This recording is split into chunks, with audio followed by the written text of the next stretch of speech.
ပြီလားပါအခုဆိုတော့ဖေဖေပို့ပေးလိုက်တဲ့ချုံးလက်ဆုံကြီးအကြောင်းကိုပြောပြမှာဖြစ်ပါတယ်ချက်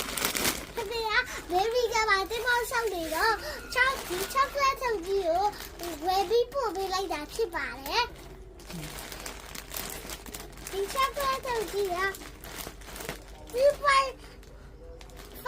5 kg ရှိပါတယ်ဒီချောကလက်တော့ကြီးကိုအပြေးပါထားပါဆိုရင်အပြေးပါကြီးပဲထားပါရေခဲတက်တာလည်းလုံးဝမထည့်ပါနဲ့အဲ့ဆိုဒီချောကလက်ချုပ်ကြီးကအရေးမပြောပါရေခဲတက်တာလည်းပါထားရတော့ဟုတ်ပါတယ်ဒါပေမဲ့မီးခဏပြတ်ရတော့ဒီချောကလက်ချုပ်ကြီးကအရှိပြောသွားတာဖြစ်ပါတယ်ပြီးထောက်ကြည့်ရဒီတော့ထောက်မကြည့်ရင်လက်ကြည့်ဟိုအနားမှာဘာတွေပါလဲဆိုတော့လေးလက်ကြည့်ကြပါနော်ဒီတစ်ခေါက်တော့ဒီမှာအဝါလေးလည်းပါလာပါပြီအရင်တစ်ခေါက်တော့ဆိုတော့အယူပဲပါဖောက်ကြည့်ရအောင်ကဲအခုဘာဒီပါလဲဆိုတော့အရင်အထောက်ကပါတဲ့ဟာလို့အရင်ပြသွားပါပါဒီကတော့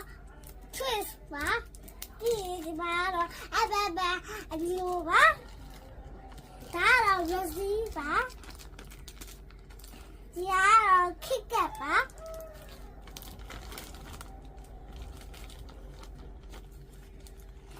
ပါပါတယ်ဒီကတော့အရင်ထောက်ပါပြီးသားဟာလေးပါအခုတော့ဘာတွေအတက်ထပ်ပါလေကြည့်ရအောင်အမဟာအနမအဝါပါလက်တခုကတော့100 gram ပါလက်တခုကတော့ရှိပါနောက်တစ်ခုကတော့replay ပါ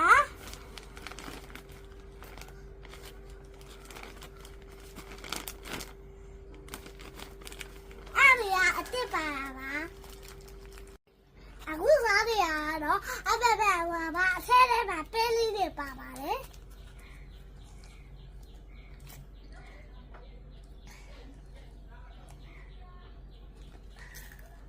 အရာကောက်ပါလေဒီချောကလက်တွေကခွဲလဲစိတ်ကောက်ကလေးကထုတ်တာကြောင့်6မဆုံးလို့ဖေဖေကပြောပါတယ်ဒါပေမဲ့ဖေဖေကစိတ်ပူနေအောင်ကြာဖေဖေကအများကြီးမကြွေဘူးတဲ့ပဲကြွေတယ်အဲ့ဒီတော့ဖေဖေကိုလည်းအများကြီးကြွေရလို့ဝိုင်းပြောပေးကြပါတော့အားလုံးပဲတတာ